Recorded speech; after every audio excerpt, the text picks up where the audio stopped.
मसूरी में 3 दिवसीय मिलेट्स सम्मेलन का सीएम धामी ने किया शुभारंभ। मोटे अनाजों की क्षमता और अवसर को लेकर सम्मेलन में होगा मंथन। 13 राज्यों से प्रतिनिधि शामिल।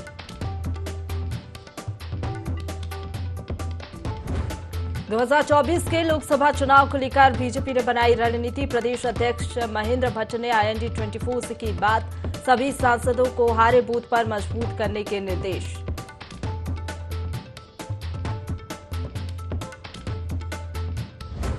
जोशीमठ संकट से NTPC को लगा 500 करोड़ का झटका। 1000 कर्मचारियों पर रोजी रोटी का संकट। 5 जनवरी से ठप पड़ा है काम।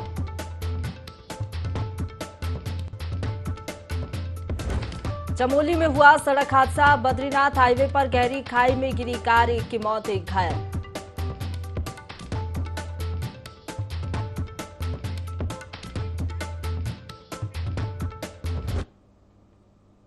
नमस्कार, देवभूमि लाइव देख रहे हैं आप। आपके साथ मैं हूं प्रशंसा। बुलेटिन की शुरुआत करेंगे खबरों से, जहां अगले साल होने वाले लोकसभा चुनावों की तैयारियों को लेकर मुख्यमंत्री पुष्कर सिंह धामी ने राज्य के लोकसभा और राज्यसभा सांसदों के साथ मंथन किया।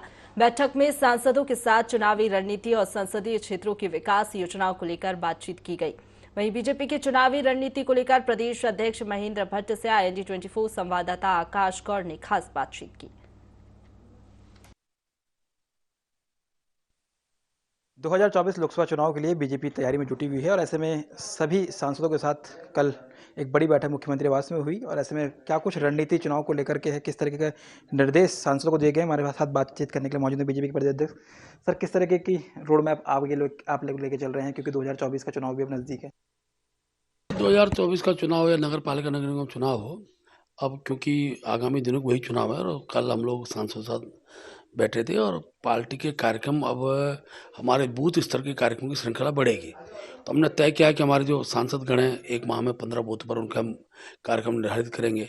इसके साथ साथ पार्टी के आगामी दिनों के कार्यक्रम, 14 तारीख को अम्बेडकर जयंती का कार्यक्रम है, उस कार्यक्रम में भी सांसदों का स्थान हमने तय किया, कौन किस स्थान पर रहेंगे। ऐसे हमारा 30 तारीख को मन की बात का 100वां एपिसोड है, उसके लिए भी हमने तय किया है कि सांसद भिन्न भिन्न आयाम से जुड़े हुए समाज के वर्गों के लोगों के साथ उनके साथ बैठकर वो मन की बात को सुनेंगे। तय किया कि हरिद्वार में निसंग जी हैं तो संत जो गण हैं उनके साथ वो मन की बात को सुनेंगे। ऐसे हमारे अजय टमटा जी हैं तो हमारे जो जनजाति का क्षेत्र है उनके साथ अजय भट्ट जी, वो जनजाति के नागरिकों के साथ मन की बात को सुनेंगे। हमारे अजय टमटा जी हैं तो बुनकर के समाज के लोग हैं और जो लोहार समाज के लोग हैं उनके साथ बैठकर वो मन की बात को सुनेंगे। इसी प्रकार से हमारी कल्पना सैनी राज्यसभा सांसद है, उनसे जो शिक्षा क्षेत्र के जो जुड़े हुए लोग हैं उनके साथ बैठकर मन की बात को सुनेंगे। हमारे तीरथ सिंह रावत जी हैं तो पौड़ी के अंदर सैनिक अर्धसैनिक जो पूर्व हैं उनके साथ बैठकर मन की बात सुने। समाज के हर आयाम के लोग, नरेश बंसल जी को हमने कहा डॉक्टर हैं, हमारे एडवोकेट हैं, इनके साथ बैठकर मन की बात को सुनेंगे। ये हमने तय किया लगभग 100 की संख्या का 100वां एपिसोड, 100 की संख्या का कार्यक्रम प्रत्येक बूथ पर पार्टी तय करेगी। उसमें सबकी भूमिका हम तय कर रहे हैं। हमारे विधायक हैं, हमारे प्रदेश के पदाधिकारी हैं, सब किसी न किसी बूथ के प्रभारी इस कार्यक्रम के लिए रहेंगे। सांसदों को टास्क भी दिया गया कि हर महीने 15 दिन बूथों पर रहे। हाँ, निश्चित रूप से, क्योंकि हमने प्रत्येक सांसद को 25 कमजोर बूथों को जो दायित्व दिया था, अब क्योंकि उनमें काफ़ी बार उनका जाना हुआ है, लेकिन अभी ये तय किया कि हमारे जो भी कार्यक्रम होंगे और इसके साथ साथ बूथ का जो सशक्तिकरण का अभियान है, उस अभियान में भी सांसदों की सहभागिता रहेगी। और उन बूथों पर हमने कहा कि महीने में 15 दिन का वो समय बूथ पर दें। जैसे बीजेपी प्रदेश अध्यक्ष महेंद्र भट्ट जी, जिनके सीधे तौर पर कहना है कि सभी सांसदों को एक टास्क दिया गया है जिन तरीके से 15-15 दिन अपने बूथों को मजबूत करने के लिए काम करेंगे, जिससे कि आने वाले समय में चाहे लोकसभा का चुनाव हो या नगर निकाय का चुनाव हो, पार्टी को जीत हासिल हो सके। अपने सहयोगी रिंकू के साथ आकाश गौड़, IND24 देहरादून। रुक करेंगे अगली खबर का, जहां केंद्रीय रक्षा एवं पर्यटन राज्य मंत्री अजय भट्ट उधम सिंह नगर के किच्छा पहुंचे, जहां व्यापारियों ने उनका जोरदार स्वागत किया। चावल उद्योग से जुड़े उद्योगपतियों और व्यापारियों ने मंत्री अजय भट्ट के साथ तमाम मुद्दों पर चर्चा की। केंद्रीय मंत्री अजय भट्ट ने कहा कि प्रधानमंत्री नरेंद्र मोदी के नेतृत्व में देश लगातार विकास के पथ पर आगे बढ़ रहा है। उन्होंने कहा कि 2024 के लोकसभा चुनाव में भी बीजेपी को देश की जनता का अपार समर्थन मिलेगा और केंद्र में बहुमत से भाजपा की सरकार बनेगी।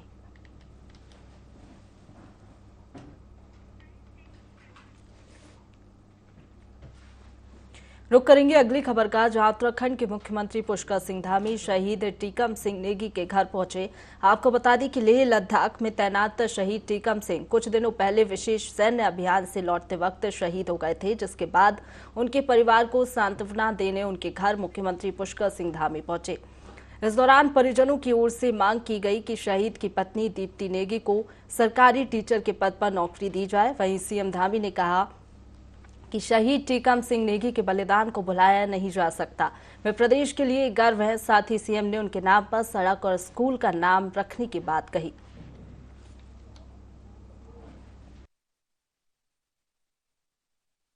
जाबाज टीकम सिंह नेगी जी की शहादत को नमन करता हूं और ये हमारे लिए बहुत गौरव की बात है कि ऐसे एक स्पेशल अभियान, विशेष अभियान उन्होंने पूरा किया और अपनी पूरी सेवा के दौरान अनेकों ऐसे कामों को पूरा करने का उनके खाते में काम आया जो पहले तक किसी ने भी पूरा नहीं किया। तो निश्चित रूप से ये हमारे लिए उनकी शहादत जहाँ परिवार के लिए, हमारे प्रदेश के लिए एक तरफ से बड़ा शोक भी है, दुख भी है, लेकिन वहीं उनकी शहादत से हम सबका सीना भी ऊंचा होता है कि उन्होंने देश की खातिर अपने प्राणों का बलिदान दिया। राज्य सरकार की तरफ से पूरी राज्य की सरकार उनके परिवार के साथ है और उनका नाम हमेशा स्मरण में रहे।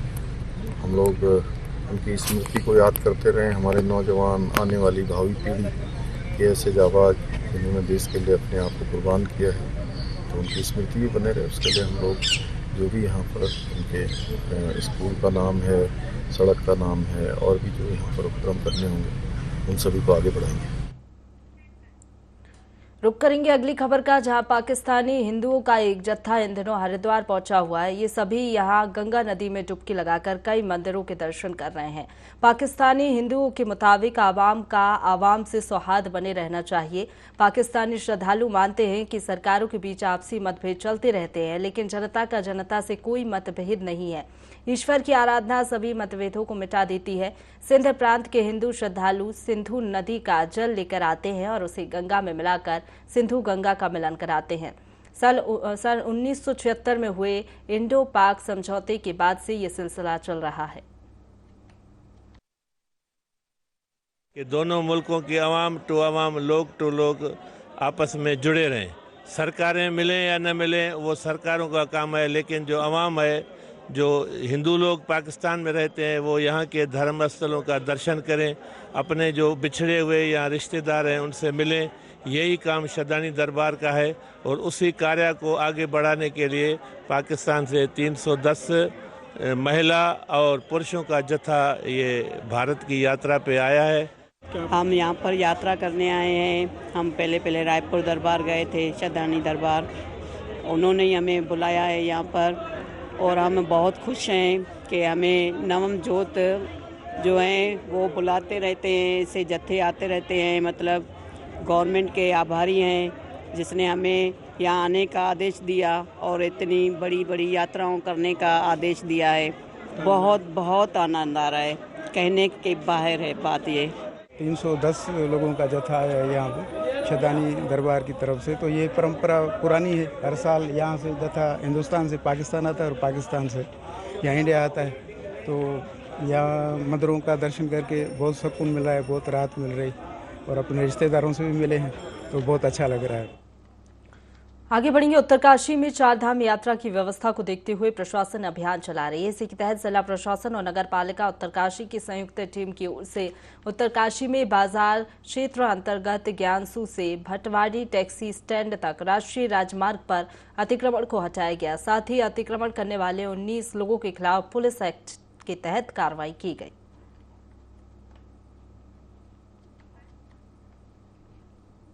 रुक करेंगे अगली खबर का, जहां उत्तराखंड में पलायन सबसे बड़ी समस्या है और इसकी मुख्य वजह है कि लोग शिक्षा के लिए अपना गांव छोड़ रहे हैं। लेकिन इस बीच जनपद उत्तरकाशी के दूरस्थ गांव सेम ठाडी के प्राइमरी स्कूल में शिक्षकों की ओर से छात्रों के भविष्य के प्रति निष्ठा भाव देखने को मिला है। आपको बता दें कि कुछ सालों पहले ये स्कूल कम बच्चे होने की वजह से बंद कर दिया गया था, पर ग्रामीणों की मेहनत और शिक्षकों के प्रयास से ये स्कूल दोबारा खोला गया है। इस दौरान जब जिला पंचायत संगठन के प्रदेश अध्यक्ष ने स्कूल का निरीक्षण किया तो इन बच्चों की प्रतिभा देखकर आश्चर्यचकित रह गए और बच्चों को प्रोत्साहित करते हुए उन्हें सम्मानित भी किया। जगह पर पहुंच करके एक बहुत बड़ा कार्य किया है इन बच्चों के हित में। ये विद्यालय सर 2017 में 3 छात्र संख्या पर बंद हुआ था, छात्र संख्या शून्य होने के कारण बंद हुआ था और यहाँ का जो स्टाफ था वो कमद में राजकीय आदर्श प्राथमिक विद्यालय में मर्ज हुआ था। फिर 2022 में गांव के सहयोग से ये विद्यालय खुला। 5 साल तक सर ये विद्यालय बंजर के रूप में रहा क्योंकि यहाँ पर कोई आता जाता नहीं था, पूरा भांग और घास जमा हुआ था चारों ओर। तो यहाँ पर उप शिक्षा अधिकारी महोदय के सहयोग से और उनके आशीर्वाद से मुझे यहाँ पर सेवा का अवसर प्रदान हुआ।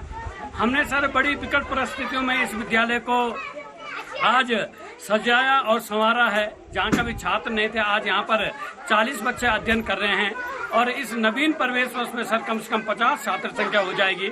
आज विद्यालय का सर यहाँ पर अपने पानी की व्यवस्था है, अपना टॉयलेट है, अपनी लाइट है और लगभग प्रत्येक चीज में संपन्न होता जा रहा है। प्रवेश उत्सव 2023 के शुभ अवसर पर हमारे बीच में हमारे क्षेत्र के जिला पंचायत सदस्य श्रीमान प्रदीप भट्ट जी का मैं हार्दिक अभिनंदन करता हूं और विद्यालय का जो पठन पाठन का आप लोगों ने थोड़ा सूक्ष्म में तो हल्का फुल्का अवलोकन कर लिया होगा। हम लोगों ने अपनी तरफ से इस विद्यालय के शैक्षणिक माहौल को बेहतरीन करने के लिए काफ़ी कोशिशें की हैं अपने स्तर से और उसके अलावा पठन पाठन में जितना हम लोगों से 2 लोगों से और इसके साथ श्रीमान भंडारी जी के साथ साथ मैं और आंगनबाड़ी कार्यकर्ता का विद्यालय भी यहाँ पर साथ चलता है, उनसे भी हम सहयोग लेते हैं। तो पठन पाठन का तो ठीक चल पा रहा है, जितना हमसे हो रहा अच्छा ही है। थोड़ी सी जो विद्यालय बीच में बंद रहा उस वजह से इस विद्यालय की जो भौतिक स्थिति है वो थोड़ा सा अस्त व्यस्त हो रही है। विकासखंड डुंडा के अंतिम गांव जो प्राथमिक विद्यालय है सेमठांडी, वहां गया था और आज नए छात्रों के प्रवेशोत्सव उत्सव भी चल रहा है और मैं बधाई देना चाहता हूं वहां के अध्यापकों को जिन्होंने वो विद्यालय बंद हुआ था और पिछले शिक्षा सत्र में विद्यालय आरंभ हुआ और वहां पे 40 छात्र छात्राओं के प्रवेश सबने गांव वालों ने और अध्यापकों ने मिलकर करवाए। इसके लिए मैं उनकी बहुत सराहना करता हूं और मुझे बड़ा आश्चर्य हुआ जब मैंने बच्चों का टैलेंट देखा और वहां पर जब बच्चों से सामान्य ज्ञान के सवाल पूछे तो बच्चों ने बहुत सटीक जानकारी, इतनी सटीक जानकारी बच्चों ने वहां पे दी है। मुझे बहुत अच्छा लगा, मैं बहुत बधाई देना चाहता हूं और मैं अपने तमाम अभिभावकों से ये निवेदन करना चाहता हूं कि अपने बच्चों को आप सरकारी विद्यालयों में उनके प्रवेश कराइए, वहां पर सरकार बहुत अच्छी सुविधा मुहैया करा रही है। जोशीमठ में भूधसा आपदा में देश की नवरत्न कंपनियों में एक एनटीपीसी कंपनी प्रबंधन ने मीडिया से संवाद किया है। इस कार्यक्रम में एनटीपीसी ने अपना पक्ष रखते हुए कहा कि एनटीपीसी में काम पिछले 5 जनवरी से ठप्प पड़ा है, जिसके कारण एनटीपीसी को भारी नुकसान का सामना करना पड़ रहा है। वहीं जोशीमठ में भूमिगत सुरंग के होने और इसकी वजह से भूधसा होना गलत है। सुरंग निर्माण देश के लिए अभिशाप नहीं है। वहीं जो जांच की गई है उसमें भी एनटीपीसी का नाम नहीं आया है। वहीं एनटीपीसी कंपनी का कार्य बंद होने से करीब 1000 वर्करों पर रोजी रोटी का संकट मंडरा रहा है। बताया जा रहा था कि जो जोशीमठ में धसाव हो रहा है उसका हमारी परियोजना से कोई संबंध है। इस संदर्भ में हमने सारे तथ्य आप सभी को भी बताए, जनता को भी बताए और अथॉरिटीज़ को भी बताए, बहुत सारी एजेंसीज़ को भी बताए और ये दर्शाया जा सकता था कि हमारी परियोजना का इस भूधसाव से कोई संबंध नहीं है। हमारा जो परियोजना है अगर इसको हम एक दिन के लिए भी बंद कर देते हैं तो आप ये अंदाज लगा सकते हैं कि कितना भारी नुकसान है, क्योंकि 6000 करोड़ रुपए हम ऑलरेडी इसमें कैपिटल इन्वेस्ट कर चुके हैं और इस बंद होने से कॉन्ट्रैक्टर्स को भी बहुत सारी समस्याएं शुरू हो गई हैं और जो यहाँ पर जो एक कर्मचारियों का, वर्कर्स का जो जीविका चल रही थी वो अचानक बंद हो गई। उत्तराखंड की वो झांकी जिसने गणतंत्र दिवस के मौके पर दिल्ली में उत्तराखंड की संस्कृति को प्रस्तुत किया और भारत में प्रथम स्थान प्राप्त किया। मानस खंड की झांकी इस वक्त पूरे उत्तराखंड का भ्रमण कर रही है। इस दौरान मानस खंड की झांकी का रथ खटिमा पहुंचा, जिसका भव्य स्वागत किया गया। इस दौरान उप जिला अधिकारी रविंद्र विश ने बताया कि मानस खंड की झांकी इस बार गणतंत्र दिवस के मौके पर दिल्ली में उत्तराखंड कुमाऊं की संस्कृति को प्रदर्शित किया है। आज कुमाऊं उत्तराखंड की संस्कृति को पूरे देश में दिखाया जा रहा है। ये हमारे लिए एक गर्व की बात है। हमारी उत्तराखंड से जो झांकी थी, इसको इस बारी के जो गणतंत्र दिवस में प्रथम स्थान मिला था। आज ये खटीमा में आई और ये पूरे खटीमा क्षेत्र का भ्रमण करेगी और कल टनकपुर जाएगी। तो बहुत बहुत बधाई की पात्र हैं कि भाई कुमाऊं की और हमारे उत्तराखंड की संस्कृति को ये पूरे देश भर में फैला रहे हैं। तो इस बधाई की पात्र और हमें बड़ी खुशी है कि इनको प्रथम स्थान मिला। खबर लोहाघाट से है, जहां अखिल भारतीय वाल्मीकि नवयुवक संघ ने वाल्मीकि मंदिर के पीछे बनी मीट की दुकान हटाने को लेकर प्रदर्शन किया और 10 दिनों में दुकान न हटाने पर आंदोलन की चेतावनी दी। उनका कहना है कि टनकपुर मार्ग में चंपावत जिले का एकमात्र भगवान वाल्मीकि का मंदिर है।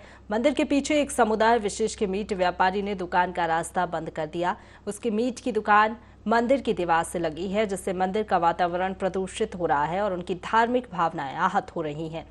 वहीं दो समुदायों का मामला होने के कारण पुलिस और प्रशासन अलर्ट हो गया है। जब हम लोग हुए भी नहीं थे, हमारे दादाजी लोग वहाँ पे पूजा पाठ करते थे, जब से मंदिर है वहाँ पर। और कुछ साल पहले एक व्यक्ति ने वहाँ दुकान बनाई है और दुकान बिल्कुल मंदिर से भिड़ा के बनाई है। यहाँ मंदिर है और जस्ट उसने वहीं पर दुकान बना ली गई है और उससे हमें पूजा पाठ करने में और मंदिर का वातावरण बिल्कुल गंदा हो रहा है और श्रद्धालुओं को जाने में परेशानी होती है। रास्ता बंद कर दिया है उसने पूरा वहाँ पर। और हम तो शासन से हमारा यही अनुरोध है कि मीट की दुकान तुरंत से तुरंत वो हटवाई जाए वहाँ से, नहीं तो हम आंदोलन करेंगे। माननीय अध्यक्ष जी, नगर पालिका, उप जिलाधिकारी, थाना अध्यक्ष महोदय और अभी हम डीएम साहब से मिलने के लिए जा रहे हैं। सभी को ज्ञापन सौंप दिया गया है और अगर अतिशीघ्र इस पे कार्रवाई नहीं की गई तो इसकी जिम्मेदारी शासन, प्रशासन और उस व्यक्ति की होगी। हरिद्वार में भारतीय किसान यूनियन क्रांति ने निजी स्कूलों की मनमानी के खिलाफ मोर्चा खोला। 6 सूत्रीय मांगों को लेकर मुख्य शिक्षा अधिकारी कार्यालय में यूनियन ने धरना प्रदर्शन दिया। यूनियन का कहना है कि निजी स्कूल प्रबंधक मनमानी कर महंगी किताबों के साथ ज्यादा फीस वसूल रहे हैं। इतना ही नहीं, निजी स्कूलों में एनसीईआरटी की किताबों को छोड़कर प्राइवेट कोर्स लगाया जा रहा है, जिसके चलते अभिभावकों पर ज्यादा आर्थिक बोझ पड़ रहा है। यूनियन ने यह भी मांग की है कि सरकारी स्कूलों में साफ पानी, पंखे, कूलर की भी व्यवस्था की जाए। मैं मिलने गया था अपने बच्चे का एडमिशन के लिए, तो उन्हें पता था कि भाई इनसे चोर बाजारी हो नहीं सकती, मुझे मना कर दिया। मैं खुद प्रमाण हूँ। स्कूल रूट की रोड पे भादराबाद बातचीत हुई हमारी, तो बता रहे थे कि भाई हम फीस के लिए जो है एडमिशन के लिए लाइन में लगे हुए, कोई 11,000 बता रहा, कोई 5,000 बता रहा, ये एडमिशन फीस है। चोर बाजारी है। किसान, ये अभिभावक, किसान देश की रीढ़ की हड्डी है। 85% किसान है भारत में। अब बच्चे, अब इनके बच्चे तो पढ़ाई, इनके बच्चे तो कहीं उनके साथ पढ़ रहे हैं, हॉस्टलों में पढ़ रहे हैं इनके बच्चे अधिकारियों के। और इन्हें क्या मतलब है भाई, ये तो नीचे मेज के नीचे को ले रहे हैं, ऊपर को दे दे उन्हें, बल्कि फ्री काम हो रहा है इनका। तो अगर शिक्षा विभाग अपनी नींद से नहीं जागने का तो इसका पक्का इलाज होगा। हमारे पास पक्की दवा है, हमारे पास वीडियो है, हमने लिख के दिया था पिछले साल भी। 183 बच्चों पे एक टीचर जाइएगा। आप बताओ मुझे, निजी स्कूल क्यों शिकायत करेगा? अगर स्कूल के पीछे बच्चों की शिकायत हम करेंगे, क्या हमारे बच्चों को एडमिशन दे देंगे? वो अभिभावक डरता है, ये तो बीच में निकाल के बाहर कर दे बच्चों को। जब मैं एक डीएम को, एसडीएम को शिकायत कर रहा है, पत्र दिया मैंने 10 दिन पहले, ये शिकायत नहीं क्या? अगर जिले के अंदर हमारे 6,000 वर्कर हैं तो 6,000 के बच्चे नहीं पढ़ रहे हैं ना स्कूलों में।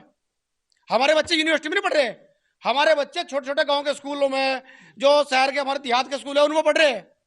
और वो उनके सामने ये लोग नगमस्त है, ये कार्रवाई नहीं कर सकते। रुक करेंगे अगली खबर का, जहां हरिद्वार में प्रदेश सरकार ने पोर्ट कार टैक्सी और कॉरिडोर बनाने की योजना को हरी झंडी दिखाई, लेकिन पोर्ट कार टैक्सी रूट और कॉरिडोर को लेकर व्यापारियों में आक्रोश देखने को मिल रहा है। व्यापारियों ने घंटियां बजाकर सरकार के खिलाफ नारेबाजी की और कहा कि इस योजना से व्यापारी को काफी नुकसान होगा। तो वहीं मुख्यमंत्री पुष्कर सिंह धामी का कहना है कि इस मामले में सभी पक्षों से बात की जाएगी, किसी को कोई परेशानी नहीं होने दी जाएगी, समस्या का समाधान निकाल लिया जाएगा।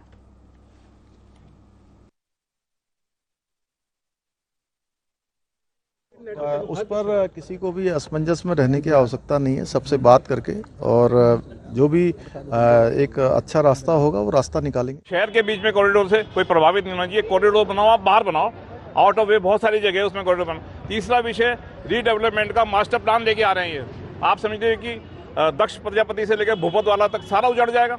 जब मास्टर प्लान आएगा तो सारे व्यापारी कहाँ जाएंगे, दुकानें लेकर के उजड़ जाएंगे। इसका भी हम घोर विरोध करते हैं और सड़कों पे आगे बार बार प्रदर्शन करेंगे कॉरिडोर का और रीडेवलपमेंट के मास्टर प्लान का। सरकार को जगाने का काम करा है, निवेदन करा सरकार से घंटी घड़ियाल बजा के सरकार का ध्यान अपने व्यापारियों की तरफ आकर्षित करा है। हमने कभी कॉरिडोर, कभी पोर्ट कार, कभी डेवलपमेंट के नाम पे हमारे को उजाड़ने की तैयारी हो रही है। हरिद्वार को शमशान बनाने की तैयारी हो रही है।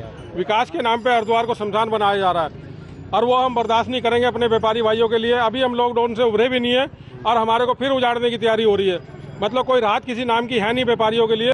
जब यहाँ 1.5 किलोमीटर के बीच में कुछ रहेगा नहीं तो फिर हमारी दुकानें, हमारा व्यापार, हम क्या करेंगे? हमारे आगे रोजगार के लिए संकट खड़ा कर दिया बिल्कुल ना कॉरिडोर को लेके। प्रांतीय उद्योग व्यापार मंडल होने नहीं देगा। धरने, प्रदर्शन, सड़कों पे जो हमें करना पड़ेगा, जो अपने व्यापारी भाइयों को बचाने के लिए, अपने व्यापार को बचाने के लिए, अपने हरिद्वार को बचाने के लिए करेंगे, वो करके रहेंगे। हम आगे बढ़ेंगे। बैसाखी के मौके पर हरिद्वार में सद्भावना सम्मेलन कार्यक्रम का आयोजन होने जा रहा है, जिसमें हजारों की तादाद में कैबिनेट मंत्री और आध्यात्मिक गुरु सतपाल महाराज हरिद्वार पहुंचेंगे। इस दौरान स्वास्थ्य और समाज सेवा के क्षेत्र में काम करने वाली संस्था मानव उत्थान सेवा समिति एक बड़े ब्लड डोनेशन कैंप का भी आयोजन करने जा रही है, जिसमें हजारों की तादाद में लोग ब्लड डोनेट कर सकेंगे। वहीं इसकी जानकारी समिति के पदाधिकारियों ने प्रेस कॉन्फ्रेंस करते हुए दी। साथ ही कहा कि मानव उत्थान सेवा समिति हर साल इस ब्लड डोनेशन कैंप का आयोजन कराती है। सदगुरुदेव से सतपाल महाराज की प्रेरणा से ये जो मानव उत्थान सेवा समिति है ऐसे सामाजिक सेवा कार्यों करती है और इसी संदर्भ में जनता जनार्दन की सेवा के लिए, मतलब इसका हमारा कोई स्वार्थ नहीं है कि हम कोई और गेन प्राप्त करें, लेकिन जो मरीज लोग हैं, जो आवश्यक जिनके लिए रक्त है, उसके लिए अधिक से अधिक रक्त की आवश्यकता पूर्ति की। रुक करेंगे अगली खबर का, जहां चंपावत जिले के बाराकोट ब्लॉक में स्कूलों में प्रवेश उत्सव कार्यक्रम धूमधाम से मनाया गया। फरतोला विद्यालय में प्रधान अध्यापक प्रकाश अधिकारी के नेतृत्व में ढोल नगाड़ों के साथ छात्रों का स्वागत किया गया। वहीं दूसरी ओर जीआईसी डोबा भागू में विद्यालय के प्रधानाचार्य जानकी चतुर्वेदी के निर्देश में प्रवेश उत्सव कार्यक्रम धूमधाम के साथ मनाया गया। नव प्रवेशी छात्र छात्राओं का माल्यार्पण का जोरदार स्वागत किया गया और कई प्रकार के सांस्कृतिक कार्यक्रम का भी आयोजन किया गया।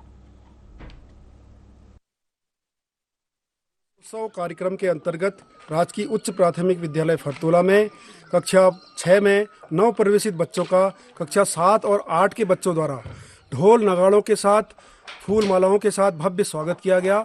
ढोल नगाड़े हमारे सांस्कृतिक विरासत और उत्तराखंड की लोक नृत्य की पहचान है, इसलिए उन बच्चों को हमारे सांस्कृतिक विरासत को बचाने के लिए उनका भव्य स्वागत किया गया, जिसमें हमारे गणमान्य शिक्षाविद और भूतपूर्व सैनिक समस्त लोग उपस्थित। इसी के साथ बुलेटिन में फिलहाल इतना ही। खबरों का सिलसिला लगातार जारी है, आप बने रहिए हमारे साथ।